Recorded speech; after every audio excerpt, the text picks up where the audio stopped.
Shalom, bonjour, nous nous retrouvons pour une nouvelle émission sur Info Live.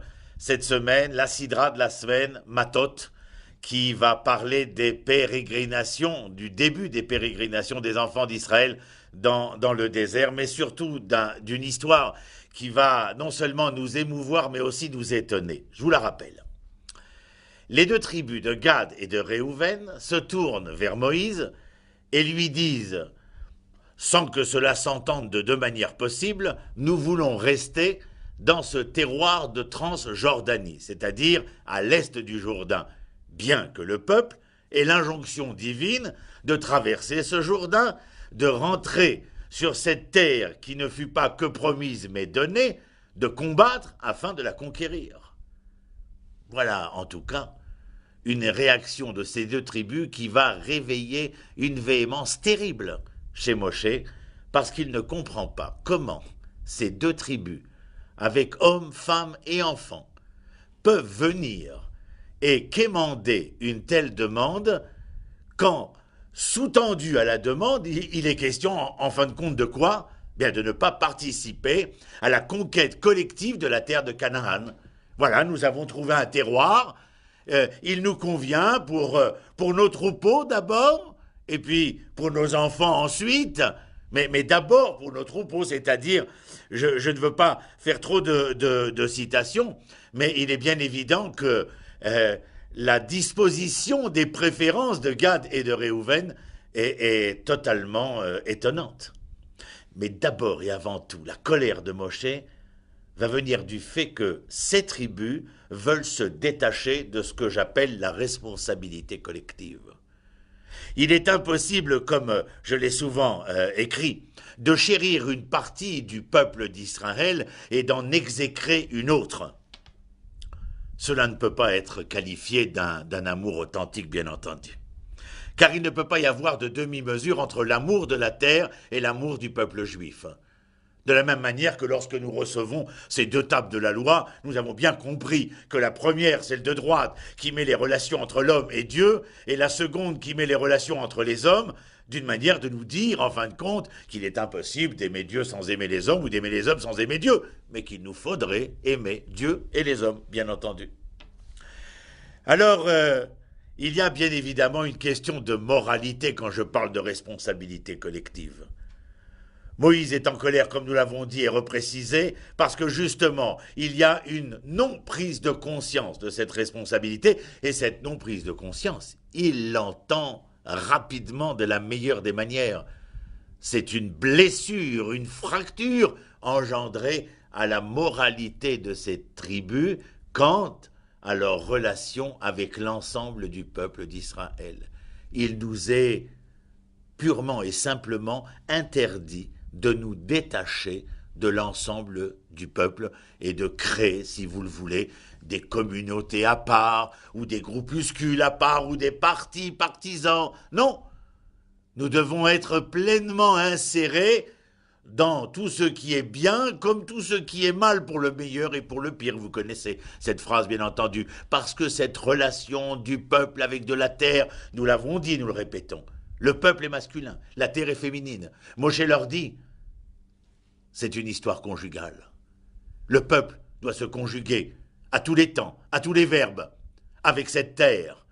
C'est les prémices de la récolte des fruits, de vos fruits, qui seront les passions de cet amour-là. Et si vous vous détachez maintenant et vous engagez dans un terroir qui, de prime abord, n'est pas prévu, peut-être le sera-t-il a posteriori, mais en tout cas, a priori, il ne l'est pas. Il ne l'est pas tout simplement parce que cette conquête est la conquête du peuple d'Israël dans son ensemble, bien entendu.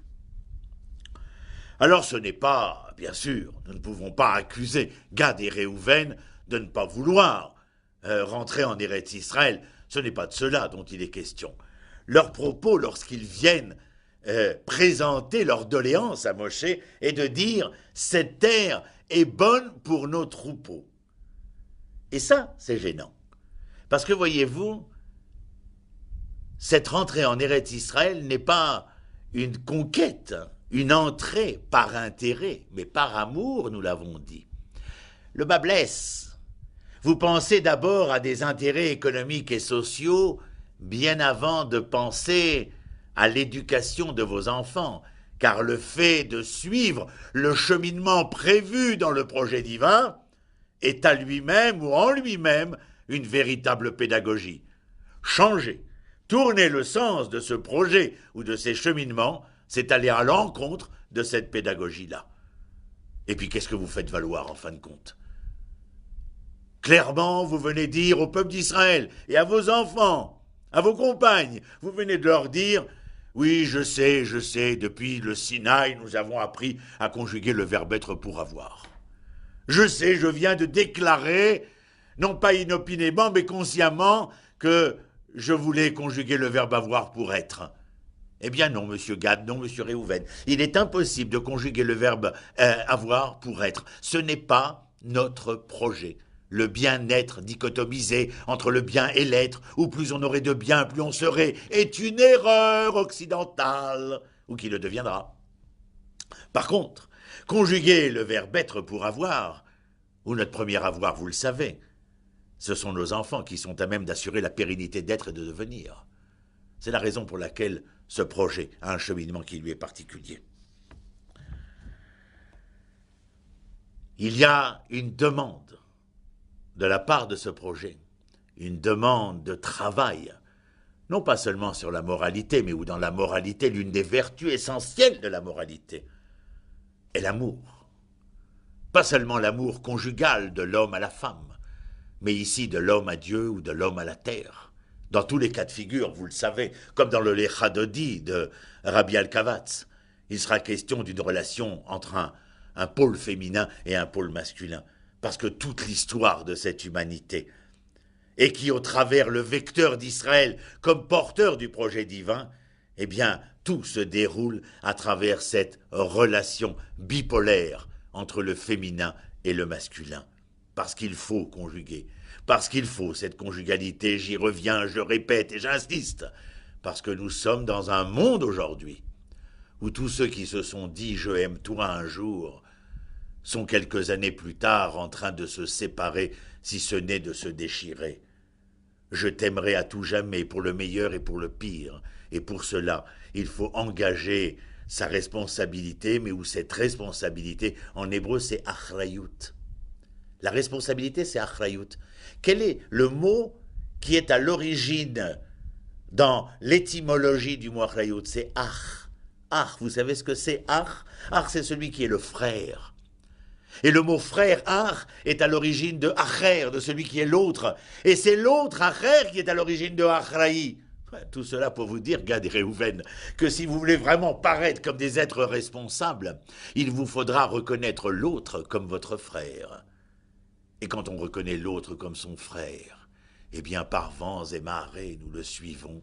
Et pour l'amour de ce frère, on ferait se battre des montagnes. À bientôt, shalom.